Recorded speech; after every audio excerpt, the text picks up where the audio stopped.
Hello नमस्कार, मी प्रतिज्ञा स्वागत करते आपल्या नवीन एका व्हिडिओमध्ये आणि आपल्या चॅनलमध्ये सुद्धा। आणि आत्ता बघा सकाळपासून ना खूप जोरदार पाऊस सुरू झालेला आहे आणि पावसाच्या आवाजावरून तुम्हाला सुद्धा अंदाज येईल की किती जोरदार पाऊस सुरू झाला आहे।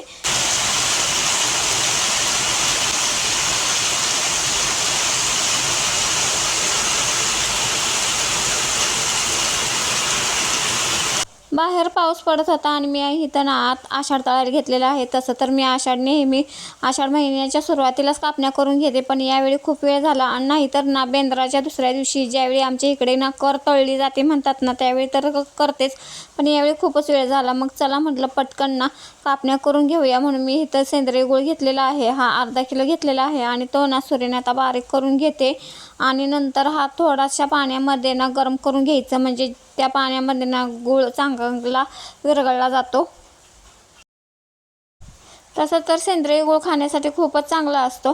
साधा गूळ घेतला ना तो ना सुरीने कापायला सुद्धा येत नाही, एवढा कठीण असतो आणि गोडीला सुद्धा कमी असतो, म्हणून मी इथं नेहमी सेंद्रिय गूळ वापरते। तर चला मग इथं माझा सगळा गूळ सुरीने बारीक करून झालेला आहे आणि आता हा सगळा गूळ नाही या पातेल्यामध्ये आधी टाकून घेते।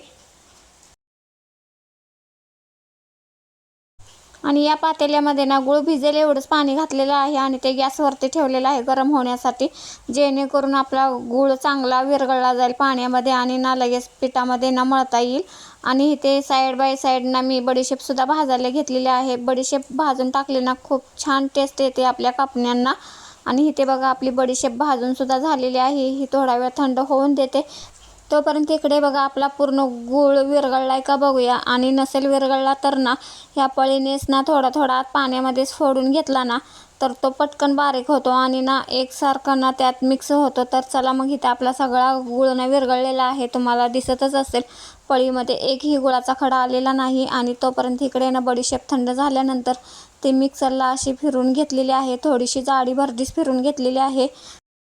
इथं पाणी सुद्धा आपलं ना थंड झालेलं आहे। आता पीठ मळायला घेऊया।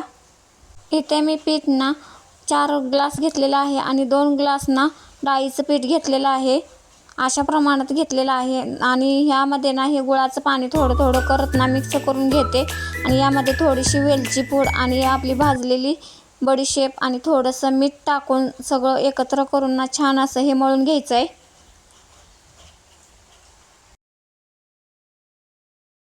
आता पिठामध्ये हे सगळं जिन्नस टाकून झाल्यानंतर ना बघा आपलं थंड झालेलं गुळाचं पाणी मी घेतलेलं आहे आणि ते ना आता गाळून घेते, कारण गुळामध्ये ना बारीक राळ जी असते किंवा काही घाण असते ना तर ती नेमकी गाळली जाते, म्हणून इथं गाळून घ्यायचं आहे पाणी आपल्याला।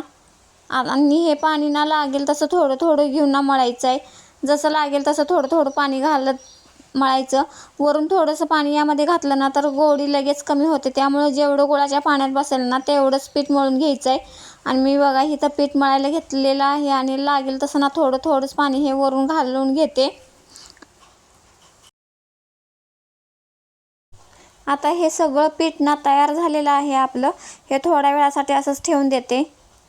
थोड्या वेळानंतर बघा आता पीठ थोडा वेळ भिजल्यानंतर ना इथे मी लाटायला घेतलेलं आहे। सुरुवातीलाच थोडंसं पीठ लावून घेतलेलं आहे, पीठ जास्त लावायची गरज तशी लागत नाही, छान आपली पोळी लाटली जाते। आणि जाडीला बघा एवढी ठेवायची आहे, एकदम पण पातळ पोळी लाटायची नाही।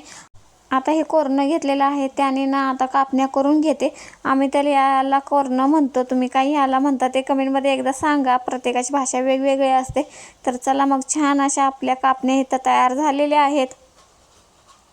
आणि पोळी लाटून झाल्यानंतर बघा त्याच्यावरती ना थोडीशी खसखस अशी पसरून घेतलेली आहे, त्यामुळं तर ना एकदमच छान वरून कापण्याला लूक येतो।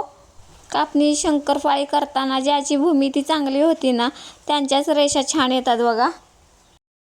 बघा आपल्या इथे सगळ्या कापण्या तयार झालेल्या आहेत आणि कापण्यांचा आकार ना प्रत्येकाच्या आवडीनुसार असतो, कोणी लहान मोठं कसंही करतं। पण तर इथं बघा सगळ्यात छान आपल्या सगळ्या कापण्या लाटून घेतल्या आणि इथे तोपर्यंत कढईमध्ये तेलसुद्धा गरम झालेलं आहे। कापण्या आपण गरम तेलात आता तळून घेऊया। मंद आचेवरती थोड्याशा कापण्या तळाव्या लागतात आणि ना जरा कापण्या तळायला वेळच लागतो।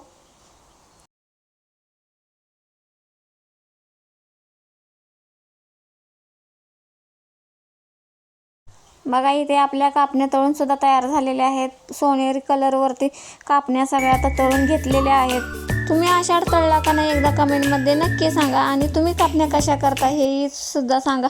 तर चला मग आपल्या सगळ्या मी इथं कापण्या करून घेते.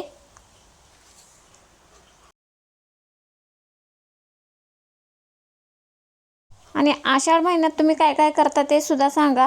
आम्ही कापण्या आणि चकल्या करतो. आज कापण्या केलेत, उद्या मी चकल्या करणार आहे आणि त्याची रेसिपीसुद्धा तुमच्याबरोबर शेअर करणार आहे. तर चला मग इथे बघा छान अशा सगळ्या आपल्या कापण्या तळून झालेल्या आहेत आणि हा व्हिडिओ इथंच एंड करते. पुन्हा भेटू नेक्स्ट व्हिडिओमध्ये. तुम्हाला कसा वाटला एकदा कमेंटमध्ये नक्की सांगा आणि आवडला असेल तर आपल्या व्हिडिओला लाईक शेअर आणि आपल्या चॅनलला सबस्क्राईब करा. धन्यवाद.